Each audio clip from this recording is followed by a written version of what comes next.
नमस्कार, आप देख रहे हैं वी नेशन न्यूज। और आज हमारे साथ पैनल में दो बहुत विशेष मेहमान बैठे हैं, इसलिए क्योंकि आज हमारे पास एक बहुत अहम मुद्दा भी है जिसपे आज हम इन लोगों से उनकी प्रतिक्रिया लेंगे और जानने की कोशिश करेंगे कि जो अभी इस देश में चल रहा है, जैसी भी स्थिति चल रही है, जैसी भी चीजें हो रही हैं, क्या इनके प्रोस्पेक्टिव से वो सही है, गलत है, या इनकी और भी कोई उस पर प्रतिक्रिया है। तो सबसे पहले हमारे साथ जुड़े हुए हैं अंबुज यादव, जो कि एक बहुत बड़े प्रवक्ता कहें, इनको हम रिपोर्टर कहें, एंकर कहें, एक जर्नलिस्ट कहें, बहुत कमाल के जर्नलिस्ट हैं।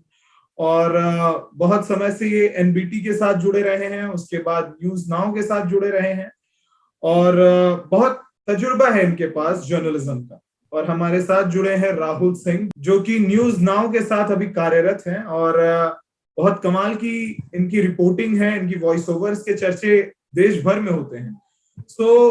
आज इनके साथ हम इस बात पे चर्चा करेंगे कि देखिए, सबसे पहली बात तो ये कि आज हमने कोई प्रवक्ता नहीं बिठाया, इसलिए क्योंकि प्रवक्ता रखेंगे अपनी पार्टी का पक्ष, और आज हमें मानवता का पक्ष चाहिए, जो लोगों के बीच रहते हैं और उनकी परेशानियों को जानने की कोशिश करते हैं, जो है हमारे देश के पत्रकार। तो आज ये जर्नो टॉक्स के माध्यम से हम आपके सामने कुछ पहलुओं को लाने की कोशिश करेंगे जो अभी इस देश में घट रहा है या चल रहा है। सबसे पहले तो मैं आप लोगों को टॉपिक बता दूं। टॉपिक ये है कि अभी जो माहौल है देश में, इनटॉलरेंस का माहौल है, इस देश में असहनशीलता का माहौल है। लोग टॉलरेट नहीं कर रहे हैं, सहनशील नहीं है। कहीं मंदिर गिराए जा रहे हैं तो कहीं मस्जिद गिराए जा रहे हैं, कहीं अजान पढ़े जा रहे हैं लाउड स्पीकर पे, तो कहीं वहीं दूसरी तरफ से लाउड स्पीकर्स पे आरती हो रही है, और ऐसी ऐसी घटनाएं सामने आ रही हैं। तो इस पे सबसे पहले तो मैं आप लोगों की प्रतिक्रिया लेना चाहूंगा। राहुल सिंह जी, सबसे पहले मैं आपसे जानना चाहूंगा कि आपने इसके ऊपर रिपोर्टिंग भी की है और जानने की कोशिश की है। आप भी गए थे वहां जहां पर ऐसी दुर्घटना हुई, जहां बुलडोजर चले, जहां पर मस्जिद के ऊपर बुलडोजर चले थे, आप बता रहे थे। बताइए, क्या उसके बाद फिर अभी एक 300 साल पुराने मंदिर के ऊपर भी बुलडोजर चला है, क्या लग रहा है, क्या आपकी क्या प्रतिक्रिया है? सबसे पहले तो ये मैं जानना चाहूंगा। देखिए हर्षी, सबसे पहले तो मैं शुरुआत इतिहास से ही करना चाहूंगा। इतिहास के तो माशाल्लाह आप भी बहुत अच्छे जानकार हैं। देखिए, जब सन 1947 में भारत आजाद हुआ तो लोगों ने बड़ी ही खुशी, हर्षोल्लास थी लोगों में कि भाई हम आजाद हो गए हैं। बाबा साहब ने संविधान पास किया, मगर हकीकत आज कुछ और है। मुझे नहीं लगता कि देश आजाद है। देखिए, 70 साल जब तक कांग्रेस ने राज किया देश पे, माफ कीजिएगा, कांग्रेस रही 70 साल तक, उन्होंने देश को चलाया, बखूबी चलाया। मगर आज जब से भारतीय जनता पार्टी सत्ता में आई है, तब से वो देश को चला नहीं रही है। मैं एक तरह से कहूंगा कि वो देश पे शासन कर रही है, ये शब्द मैं यूज करना चाहूंगा। अगर मैं तानाशाही भी कहूं इसे, तो शायद इसमें कोई गलती नहीं होगी, कोई दो राय नहीं होगा। एक हिटलर का तानाशाही शासन था, और दूसरी तरफ आज भारत में भी एक तरह से तानाशाही शासन देखने को मिल रहा है भारतीय जनता पार्टी का। और ऐसा क्यों ना कहूं मैं, क्योंकि देखिए आज जहांगीरपुरी में जो हुआ, मतलब आप देखिए, तमाम सारे प्रोसीजर्स होते हैं इंडिया में, संविधान है, हाई कोर्ट है, सुप्रीम कोर्ट है, तमाम सारी चीजें हैं, मगर इन सब चीजों को एक तरह से परे रख दिया जाता है और दूसरी तरफ सबसे बड़ा न्याय दिखाया जाता है बुलडोजर के द्वारा। तो क्या सवाल आज यही उठता है कि क्या वाकई में ये सारे तमाम कोर्ट्स, न्याय व्यवस्था धरी की धरी रह जाएंगी बुलडोजर कोर्ट के सामने? क्या बुलडोजर इतना बड़ा हो चुका है? मतलब ये सवाल मेरे हिसाब से जनता को उठाना चाहिए। लोगों को भी समझना चाहिए कि आज के डेट में जहां एक तरफ इतने सारे शासन प्रशासन सरकारें हैं, केंद्र में सत्ता बैठी है भारतीय जनता पार्टी की, मोदी जी बैठे हैं जो कहते थे कि अच्छे दिन लाएंगे, मतलब जनता का भला करेंगे, मगर आज गरीबों के ऊपर बुलडोजर इस तरीके से चलाया जा रहा है कि मतलब कुछ कहना नहीं। और देखिए, दूसरी चीज, मैं एक चीज ये भी कहूंगा कि बुलडोजर चल रहा है, मगर मुझे नहीं पता कि बुलडोजर की आंखें हैं कि बुलडोजर चलाने वाले की आंखें हैं। मगर मैं एक चीज जरूर कहूंगा, बुलडोजर देख जरूर सकता है। बुलडोजर देख रहा है अमीर गरीब, बुलडोजर देख रहा है हिंदू मुस्लिम, मस्जिद का गिरा दिया जा रहा है, गरीबों पर, ठेलों पर गन्ने वाले जूस को दबा दिया जा रहा है। जैसे एक गन्ने का जूस गन्ने को पेरता है, दबाता है, वैसे ही बुलडोजर ने गन्ने के जूस को दबा दिया एक गरीब के। उसके आपने बाद एक बुलडोजर बात का कही। दबदबा देखिए, आप सुनिए, देखिए बुलडोजर का दबदबा देखिए, उत्तर प्रदेश में चलता है, फिर शिवराज सिंह चौहान देखते हैं, मध्य प्रदेश में लाते हैं, फिर गुजरात में चलता है, अब दिल्ली में चल गया। कल को वो दिन दूर नहीं है हर्ष जी, मैं आपको साफ सीधा कह रहा हूं कि कल वो दिन दूर नहीं है जब ये बुलडोजर सुप्रीम कोर्ट पर भी चल जाएगा, हाई कोर्ट पर भी चल जाएगा और इस देश के संविधान पर भी चल जाएगा। आप एक बात और भूल रहे हैं, आपने एक बात कही अभी कि हिंदू मुस्लिम देख रहा है बुलडोजर। अगर हिंदू मुस्लिम देख रहा है तो अभी राजस्थान की जो घटना आई है, 300 साल पुराने मंदिर को जो गिराया गया है, उस पे आप क्या कहना चाहेंगे? देखिए हर जी, एक बात साफ है, हाँ। बिल्कुल क्लियर एंड कट है, जो जगह, जो इमारत, जो बिल्डिंग अवैध है, गलत तरीके से बनाई गई है, या सरकार के काम में वो रोड़ा बन रही है, फिर चाहे वो सड़क पर बनी हो या नाले को कब्जा रही हो या कुछ भी कारण, कोई भी चीज हो, वो अवैध है। वो अवैध के आगे अवैध का कोई धर्म या फिर कोई शक्ल नहीं हो सकता। अवैध अगर कोई चीज है तो अवैध है। अवैध ना मंदिर ना मस्जिद, कुछ नहीं देखा जाना चाहिए। एक अवैध चीज, अगर जनता को उससे दिक्कत परेशानी हो रही है तो मस्जिद हटना चाहिए, मस्जिद पर बुलडोजर चलना चाहिए। और अगर मंदिर से जनता को दिक्कत हो रही है, मंदिर किसी अवैध जगह पर बना है, अगर सरकार को दिक्कत आ रही है सड़क पास करने में या लेन पास करने में, तो मंदिर भी हटना चाहिए। मगर एक चीज मैं इसमें जरूर जोड़ना चाहूंगा, जिस तरीके से मंदिर में ये तबाही तोड़फोड़ की गई, शिवलिंग को हटाया गया और मूर्तियों पर, हाँ, मूर्तियों पर उनके गले से ऐसा काटा गया, वो चीजों की मैं बिल्कुल निंदा करता हूँ। ये बिल्कुल गलत था। आप मंदिर को हटा सकते थे, मूर्तियों को एक जगह से दूसरी जगह विस्थापित कर सकते थे, ये तरीका हो सकता था। मैं इस चीज की जरूर निंदा करूंगा। अंबुज जी, अभी जैसा कि राहुल जी ने कहा कि अवैध निर्माण, चाहे वो मंदिर हो चाहे वो मस्जिद हो, बुलडोजर सब पे चलना चाहिए। क्या आप कितने सहमत? देखिए हर्ष जी, राहुल जी की बात पर मैं एक बात बोलना चाहूंगा। जैसे राहुल जी ने कहा कि 70 साल तक कांग्रेस ने राज किया, ठीक है, मैं मानता हूं कि 70 साल जो बोल देश को चलाया जी, मैं कह रहा हूँ देश को चलाया, राज नहीं कहूंगा मैं, ठीक देश ठीक को चलाया। ठीक, हाँ ठीक है, चलाया है। तो लेकिन 70 साल में आप उसी में जोड़ते क्यों नहीं है कि जब जनता दल की सरकार थी, उसके बाद उसी में क्या नाम है, अटल बिहारी वाजपेयी की सरकार थी, बीजेपी की जो सरकार थी, उन कार्यकालों के हटा कर देखेंगे तो तकरीबन मेरे आंकड़े जो कहते हैं शायद 57 या 56 ईयर ही राज कांग्रेस ने किया था, देश को चलाया था आपके हिसाब से। और उसके बाद फिर अब मैं आता हूँ ये बुलडोजर वाली बात पर। क्या बुलडोजर चलाना, नो डाउट, अगर सुप्रीम कोर्ट है, यहाँ हाई कोर्ट है, ये सब है, तो बुलडोजर एक हथियार नहीं बन सकता है, क्योंकि यह देश लोकतांत्रिक देश है। यहाँ पर लोकतांत्रिक तरीके से सब काम किए जाते हैं। एक सरकार चुनी जाती है, वो भी एक लोकतांत्रिक तरीके से चुनी जाती है। लेकिन आज के समय जो सरकार है, जैसे कि राहुल जी ने कहा कि ये एक तानाशाही सरकार है, इसको तानाशाही सरकार हम नहीं कहेंगे, क्योंकि देखिए तानाशाही सरकार वो होती है जो उसके हिसाब से काम किया जाए। यहाँ हिसाब से काम नहीं किया। नो डाउट बुलडोजर एक तरीके से इस समय तानाशाही चल रही है, और कहीं कहीं जो बुलडोजर चले हैं वो चलने भी चाहिए। गलत कह रहे हैं आप गलत कह रहे हैं। क्या गलत है? नहीं, ये तानाशाही, देखिए तानाशाही है। जैसे एक एग्जांपल दीजिए, तानाशाही का एग्जांपल दीजिए तो मैं बताऊं। देखिए आप, हाँ दीजिए, तानाशाही का एग्जांपल दीजिए।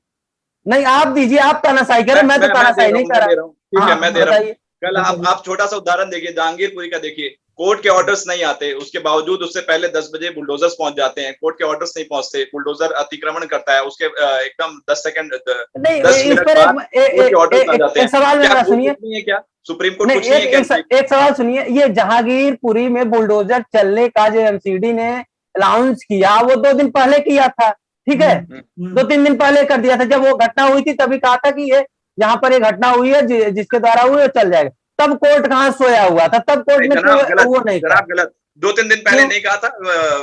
भारतीय जनता पार्टी के प्रदेश अध्यक्ष दिल्ली के आदेश गुप्ता ने लेटर लिखा था महापौर को, फिर वहां से वो लेटर गया सुप्रीम कोर्ट में, फिर वहां पर सुनवाई हुई, मगर ये पास नहीं तो सुप्रीम कोर्ट की जब देखिए सुनिए, सुप्रीम कोर्ट की जब सुनवाई हुई जब सुनवाई हुई उसके बाद तुरंत रोका गया ना, तो इसको तानाशाह कहाँ से कर सकते हैं? नहीं तानाशाह रोका होता गया, तो जब नहीं चल रहा रोका था गया, तो चल ही बिल्कुल नहीं जाते। रोका गया। बिल्कुल उसके तो बावजूद भी थिएटर्स तो आ बुलडोजर गए चले थे ना हैं। राहुल जी। पंडित जी का, झा जी का पान का दुकान गिराया गया है और बच्चों की तस्वीरें आपने बखूबी देखी हैं। हाँ वो मैं फ्रूटी मानता उठाते हूँ, हुए, वो पैसे देखिए उठाते हुए। वो चीज ही गलत थी। जो और एक चीज मैं ये भी कहना चाहूंगा कि ठीक है, आप बोल रहे थे कि सुप्रीम कोर्ट ने जब सुनवाई किया, सुप्रीम कोर्ट के बाद रोका गया था बुलडोजर, ऐसा नहीं है, कार्रवाई रोकी गई थी, नहीं तो और वो कार्रवाई और आगे देखिए बढ़ अंबु जाती। जी, अंबु जी मेरी बात सुनिए। देखिए जी। सरकार के दो चेहरे हैं, सरकार के हम्म। दो चेहरे हैं। ये बात आप माने ना माने, मैं आपको प्रूफ करके दिखाऊंगा सरकार के दो चेहरे किस तरीके से हैं। देखिए 10:55 पर बुलडोजर का अतिक्रमण शुरू हो जाता है और यही हाँ, 10:55 से लेकर 11:10 पर 11:05 पर सुप्रीम कोर्ट का ऑर्डर आ जाता है। ये देखिए 10 मिनट का मात्र फेर था। ये दोनों चरित्र, दोनों चेहरे सरकार, कहीं एक तरफ सुप्रीम कोर्ट से भी ऑर्डर आ जा रहा है, दूसरी तरफ बुलडोजर से। तब तक 10 मिनट के अंदर नहीं में नहीं, ही आप अभी जो आप बोले हैं कि सुप्रीम कोर्ट और दोनों का एक चरित्र, क्या आप मानते हैं सरकार के अंतर्गत सुप्रीम कोर्ट कार्यवाही करती है क्या? देखिए देखिए देखिए मैं आप इस तो बात से सुप्रीम कोर्ट के एग्री ऊपर नहीं। आरोप लगा रहे हैं राहुल जी, आप ऐसा कैसे कह सकते हैं? बिल्कुल, देखिए मैं आरोप सुप्रीम कोर्ट में नहीं, मगर देखिए कहीं ना कहीं मैं शब्द का इस्तेमाल कर रहा हूं, कहीं ना कहीं सुप्रीम कोर्ट पर इन्फ्लुएंस भारतीय है, जनता पार्टी का, दबाव। मैं पूरा पंजा नहीं दिखाऊंगा, इतना कब्जा है, इतना कब्जा अच्छा, है, सुप्रीम इतना कोर्ट हाथ से पर पकड़ रखा है सुप्रीम कोर्ट के। सुप्रीम बिल्कुल बिल्कुल बिल्कुल। ये बात आप कोई तो भी केस इसी की उठा के देख मामले में भी लीजिए, टकराते हैं, चाहे वो आप आप कैसे अजय कह रहे मिश्र हैं? टेनी का उठा के देख लीजिए, आप अजय मिश्र टेनी का केस उठा के देख लीजिए, सुप्रीम कोर्ट चुप रहता है, कोई कार्रवाई नहीं होती है। सरकार का पीछे से कहीं ना कहीं सुप्रीम इसे कोर्ट पर सुप्रीम कोर्ट हाथ का, है। सुप्रीम कोर्ट के साथ जो केस जा रहा है, सुप्रीम कोर्ट वो तो सुनवाई कर रही है। टेनी की बात कर रहे हैं जो आप, और टेनी टेनी तो मगर सुनवाई देखिए तो हुआ, लगाया जाता उसका है, बेटा गिरफ्तार वक्त तो हुआ, लगाया जाता है, हुई थी। वक्त गिरफ्तार लगाया हुआ, जाता है। उसके बाद देखिए मुझे वक्त वक्त क्या, लगाया वो जाता तो है, हर वक्त चीज में इसलिए वक्त लगाया जाता लगता है ताकि है। बुलडोजर की कार्रवाई की जा सके। इस देश में आप कानून, ये इसको इस कानूनी तरीके से प्रक्रिया आप ये पूरी कर एक सकते चलती है, थे। लेकिन न्याय मिलता है। आप ये नहीं कह सकते कि सुप्रीम कोर्ट के ऊपर, सुप्रीम कोर्ट इस देश की जुडिशरी जो है वो पूरी तरह से इंडिपेंडेंट बॉडी है, तो आप न्याय उसको मिलता है। 2012 में एक लड़की का रेप कर दिया जाता है, उसको न्याय मिलता है 2020 में जाके, ये न्याय मिलता है सुप्रीम कोर्ट में। अरे बताइए। सुप्रीम कोर्ट में टाइम लग, हाँ मैं कहां बोल रहा हूं, न्याय में टाइम जरूर लगता है, लेकिन इस देश में सुप्रीम कोर्ट है जो न्याय जरूर देती है। आप सुप्रीम कोर्ट के ऊपर कैसे लालछन लगा सकते हैं सर? देखिए हमारे भारत सुप्रीम का कोर्ट एक के जो न्याय संविधान के है ना, इंतजार में बहुत कई लोग लचीला स्ट्राइक है कर जाते हैं। राहुल ये जी। न्याय मिलता हमारे है। भारत का जो संविधान है ना वो बहुत लचीला है, तो जी उसके तहत आप बच भी जाते हैं, उसके तहत आप आपके ऊपर कार्रवाई कर दी भी जाती है। जी। तो उसको अगर समझेंगे तो उस हिसाब से देखा जाए तो सुप्रीम कोर्ट हर तरीके को देखते हुए कार्रवाई करती है कि किसी को इंसाफ, जो इंसाफ के लिए गुहार लगा रहा है उसको इंसाफ मिले, और जिसके खिलाफ कार्रवाई हो रही है उसके खिलाफ कोई गलत काम ना हो। इसीलिए सुप्रीम कोर्ट को समय लगता है। अगर इसको आप बोलते हैं कि सरकार के चंगुल में आके काम किया जाता है, ये गलत है। जी बिल्कुल देखिए सही किया बात तो है। जाता है, आप माने ना माने। देखिए एक, चलिए हम थोड़ा भटक रहे हैं, हम वापस से मुद्दे पे आते हैं। सबसे पहले तो सिर्फ अंबुज जी एक जवाब मुझे एक लाइन में दीजिए, ये कि जो अवैध निर्माण है उसके ऊपर बुलडोजर चलेगा, चाहे वो मुस्लिमों के मस्जिद हो, चाहे वो हिंदुओं के टेंपल हो, हिंदुओं के मंदिर हो। इस बात से आप कितने इसमें सहमत हैं? देखिए अवैध निर्माण की बात है तो मैं सबसे पहले सवाल आपसे ये पूछना चाहूंगा, ये अवैध निर्माण हुआ कैसे, इसका जिम्मेदार कौन है? सबसे हाँ पहले तो उसके ऊपर बुलडोजर चलना चाहिए, उसके प्रॉपर्टियों पर बुलडोजर चलना चाहिए। जो बिल्कुल। अवैध निर्माण जब हो रहा था जिसके निगरानी में, हाँ वो कहाँ है इस समय? ठीक है। जब अवैध निर्माण जो भी चाहे 70 साल पहले बना हो, चाहे अब बन रहा हो, जो बन रहा है, जो कार्रवाई हो रही, उस जिले का डीएम, उस जिले का एसएसपी, उस जिले का अधिकारी कहां पर था? उस जिले का जो जनप्रतिनिधि है वो कहां पर था? वो अच्छा, होने क्यों दिया अवैध निर्माण? सबसे बड़ा सवाल तो ये है, अवैध निर्माण हुआ कैसे? राहुल जी से पूछना चाहूंगा इसी से जुड़ा हुआ, कि अभी जो अलवर की घटना आई है जहां पर 300 साल पुराने मंदिर को गिराया गया है, 300 साल पहले ये कानून था, 300 साल पहले अवैध निर्माण जैसी चीजें होती थी कि आज उसे अवैध निर्माण बताकर गिरा दिया गया? देखिए हर्ष जी मैं बता, देखिए 300 साल पहले तो सबसे पहली बात तो लोकतांत्रिक देश नहीं था। 300 साल पहले कोई लोकतांत्रिक नहीं था। 300 साल पहले अंग्रेजों का राज यहाँ पर था। हाँ, तो उस समय एक कानून तो नहीं था, लेकिन हाँ इस समय अगर विकास का तर्ज दिया जाए कि हम विकास के लिए इसको हटा रहे हैं, तो मैं मानता हूँ सही है, लेकिन जिस तरीके हटा रहे हैं ठीक है, लेकिन जिस तरीके से हटाया गया वो गलत है। सर अगर कहीं एक बात बताइए, अगर कल को कहीं अगर हमारा मन हुआ, किसी बड़े इंडस्ट्रियलिस्ट का मन हुआ कि हम ताजमहल के जगह ताज होटल बनाएंगे, ताजमहल को गिरा देंगे क्या हम फिर? देखिए फर्क है, देखिए फर्क है, आप बातों को मोल्ड कर रहे हैं। जो हमारे फर्क है देश ताजमहल और 360 छोटे मोटे मंदिर में बहुत बड़ा फर्क है। आप ताजमहल को हटाने की बात कर रहे हैं, ताजमहल में आप जानते हैं ताजमहल भारत की करोड़ों का टर्नओवर आता है बाय टूरिस्ट। सर वही मैं कहने जा रहा था, ताजमहल जो 300 साल पुरानी जो जिस मंदिर की आप बात करें, उस मंदिर पे शायद आज तक ना आप गए होंगे जनाब, ना अंबुज यादव गए होंगे, ना राहुल सिंह नहीं गए हैं, लेकिन 300 साल वो खुद में ही एक बहुत बड़ी चीज है, एक प्राचीन मंदिर है, वो एक प्राचीन मंदिर है, 300 साल। देखिए कल को तो आप फिर पीपल के नीचे जो 4 मूर्तियां रखी होती है, पीर बाबा की और गणेश भगवान, शंकर भगवान की, उसको कल पीपल के पेड़ को उखाड़ दिया जाएगा सड़क बनाने के लिए, तब तो आप बोलेंगे वो भी प्राचीन था। ये कोई तर्क नहीं बनता। नहीं, प्राचीनता जो है इस देश के जो धरोहर है, आप उसके ऊपर प्राचीनता की आप बात कर रहे हैं, पूरा वाराणसी बदल कर देखिए वो धरोहर नहीं कर सकते हैं, उस मंदिर को आप धरोहर नहीं कर सकते हैं। 300 साल पुराना हेरिटेज सेंटर है, उसको आप धरोहर नहीं कहेंगे तो और क्या कहेंगे? मोदी जी ने बनारस को नहीं बदल दिया क्या हर्ष जी? मोदी जी ने बनारस को नहीं बदल दिया? 300 साल पुरानी अगर कोई बिल्डिंग है तो उसको धरोहर बोल देंगे? सारे वहीं के वहीं खड़े हैं, जितने भी पुराने मंदिर। देखिए नहीं, 300 साल पुराने हैं, कोई भी बिल्डिंग है, कोई खंडहर है, तो क्या उसको आप धरोहर बोलेंगे? सर 300 साल पुराना है तो इस देश के लिए धरोहर ही है, वहां पर्यटन होता होगा, वहां पे लोग पर्यटन के तौर पे जाते होंगे इस देश में। नहीं, एक चीज बताइए, आप जिस मंदिर की बात कर रहे हैं वो कोई धरोहर तो नहीं था, उसका नाम आज तक हमारे हिसाब से तोड़ा गया है। 300 साल मंदिर पुराना जो जिसकी बात है, तब ये चर्चा में आया है, इसके पहले तो उसकी चर्चा भी कोई नहीं करता था। तो मुझे ये बताइए, और रही आप ताज होटल की जो बात कर रहे थे, जो आप ताज की बात कर रहे थे आगरा के, उसको अगर बात करेंगे तो उसे भारत का भी नुकसान होगा, बहुत बड़ा नुकसान नहीं होगा, लेकिन ये जो मंदिर गिरा है, लेकिन हाँ जो कार्रवाई हुई है, विकास का जो तर्ज दिया गया विकास के लिए गिरा है, वो सही है, लेकिन जिस तरीके से गिरा गया तरीका मैं गलत मानता हूँ, इसको तो तरीका गलत है, उसको कहीं और जगह किया जा सकता था, शिफ्ट करके विस्थापित कर सकते थे उन देवी देवताओं को। आप उस मंदिर को धरोहर नहीं मानते हैं? 300 साल सर, 300 साल पहले की नहीं, देखिए मेरे हिसाब से धरोहर नहीं है, क्योंकि मैंने उस मंदिर के बारे में कभी सुना ही नहीं, जब उस पर कार्रवाई हुई तब मैं सुनना चाहता हूँ। आप तो ऐसे भी धरोहर किसी चीज को मानते नहीं, आप मंदिर में जाते ही नहीं है ना, आप तो मंदिर पाठ तो करते ही नहीं है। मंदिर में जाता हूँ, मैं काशी विश्वनाथ मंदिर गया हूँ, हाँ मैं मंदिर भी गया हूँ, मस्जिद भी गया हूँ, गुरुद्वारा भी गया हूँ भाई, ऐसा नहीं है कि मैं मंदिर नहीं गया हूँ, मंदिर गया हूँ। जो देश है भारत देश, ये ये जो देश है, ये पूरी तरह से स्पिरिचुअलिटी से जुड़ा हुआ देश है। यहाँ पे हर धर्म के लोग रहते हैं और बहुत ज्यादा अपने भगवान को, अपने ईश्वर को मानने वाले लोग हैं इस देश में। पत्रकार महोदय, आप मंदिर को लेकर के बैठ गए हैं, वहां पर जहांगीरपुरी में मस्जिद तोड़ दी गई। अगर नहीं मैं उसी पे आ रहा हूँ, देखिए उसी पे आ रहा हूँ कि नहीं एक चीज ये, इस देश में मंदिर गिरना भी गलत है और मस्जिद को भी गिराना गलत है। आप मंदिर को लेकर इतना सवाल क्यों उठा रहे हैं? एक चीज मैं मंदिर को लेकर सवाल इसलिए उठा रहा हूँ कि नहीं, एक चीज ये भी है, अगर आप राजस्थान की मंदिर की बात कर रहे हैं तो इस पर आप सेकुलर नहीं है, आप सेकुलर है ही नहीं, आप हिंदुत्व को सपोर्ट करते हैं। मैं ये कह रहा हूँ, नहीं अगर बात हुई, मैं ये कह रहा हूँ कि मंदिर भी गिरना गलत है, उतना ही गलत मस्जिद गिरना है।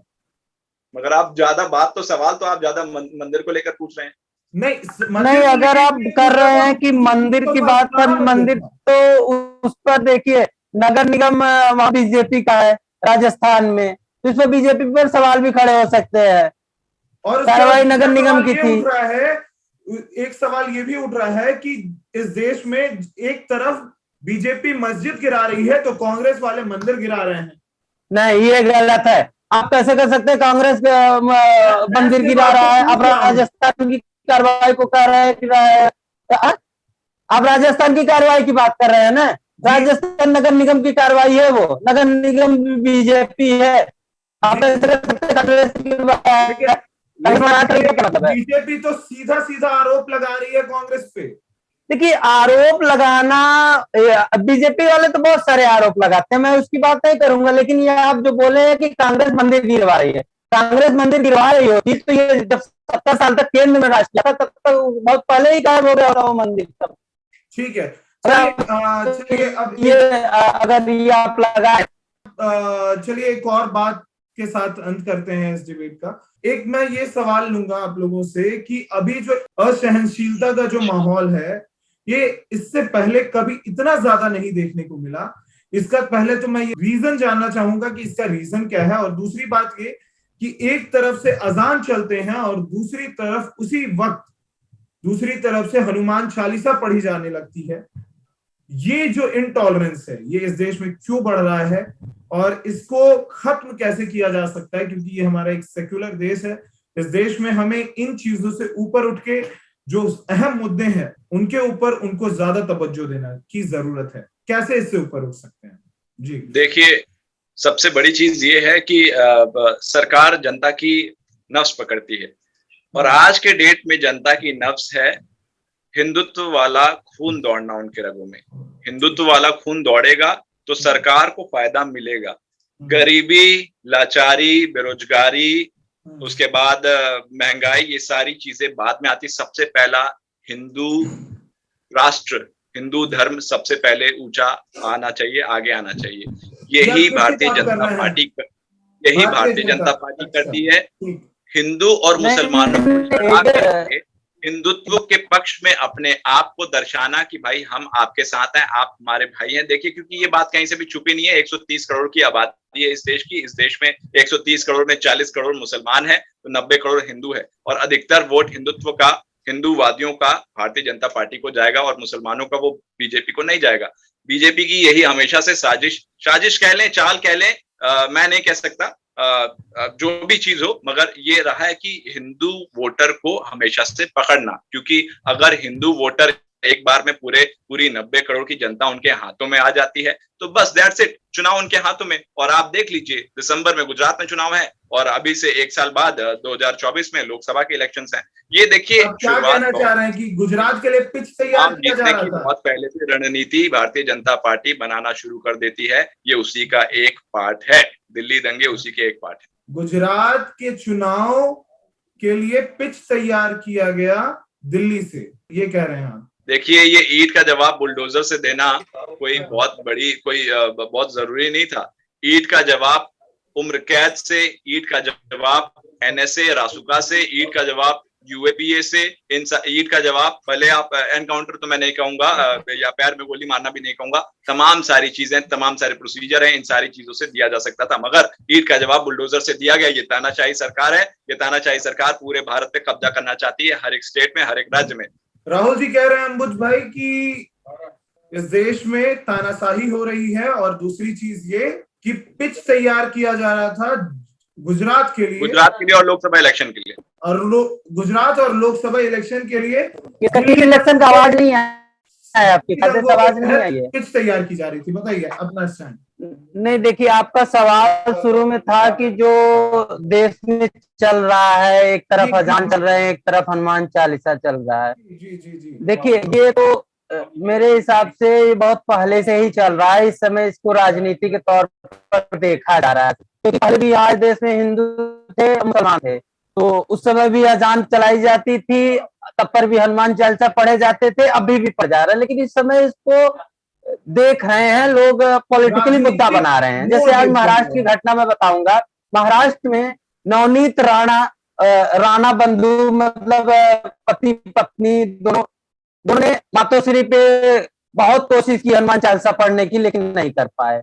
इसको पूरी तरीके से महाराष्ट्र में सरकार की कोशिश की जा रही है। इसको पॉलिटिकली मोड़ करके एक तरीके से आप कह सकते हैं कि बीजेपी इसका फायदा उठा रही है। लेकिन जो राहुल जी ने बोला है कि बीजेपी एक तरीके से हिंदुओं, इस समय हिंदुत्व के अंदर हिंदुत्व जग रहा है, क्या 2014 से पहले हिंदुस्तान में हिंदू नहीं रहते थे क्या? उस समय हिंदू उनके रग में नहीं दौड़ता था? ये भी एक सवाल बनता है। उस समय भी दौड़ता था, उस समय कांग्रेस उसका फायदा उठाती थी। बहने में और एक हिंदुत्व वाला कट्टर खून बहने में फर्क है। वो खून गाढ़ा हो, वो खून हल्का था, ये खून गाढ़ा होगा। ये खून गाढ़ा बनाने के चक्कर में है, हिंदुत्व वाला खून बनाने के चक्कर में है। ये खून गाढ़ा होगा, जब कटेगा फटेगा तो ये पूरा देश को चीर फाड़ के रख देगा। ये वो खून बनाना चाहते हैं, एकदम कट्टर वाला, कट्टर हिंदू बनाना चाहते हैं।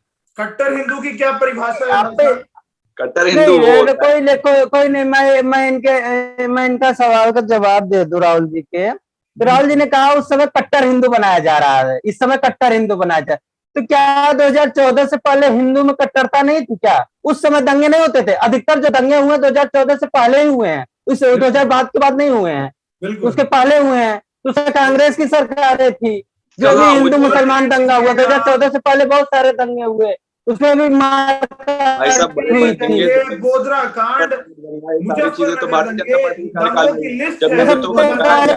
सिख दंगे कांग्रेस राज में हुए हैं, तब हिंदू कट्टरता नहीं थी, अब हिंदू कट्टरता आ गई है। वो सिख वाला खून है, हम हिंदुत्व वाले खून की बात कर रहे हैं। नहीं तो उस वक्त भी अच्छा, हिंदुत्व वाले खून कौन सी बात कर रहे हैं आप? नहीं, हम सिख वाले खून की बात कर ही नहीं रहे ना, सिख दंगों की बात करी। गोधरा कांड जानते हैं? गोधरा कांड, हाँ गोधरा कांड जानते हैं, गुजरात वाले। वो भी तो हिंदू मुसलमान ही था।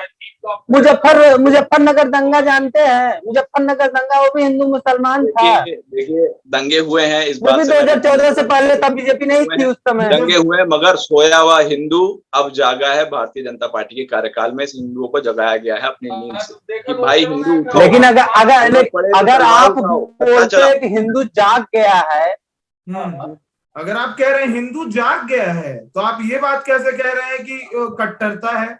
आप अपनी ही बात को कॉन्ट्रडिक्ट कर रहे हैं। नहीं भाई साहब, जनाब आप गलत ले जा रहे हैं, आप गलत ले जा रहे हैं मेरी बात को। मैं ऐसा कुछ नहीं कह रहा।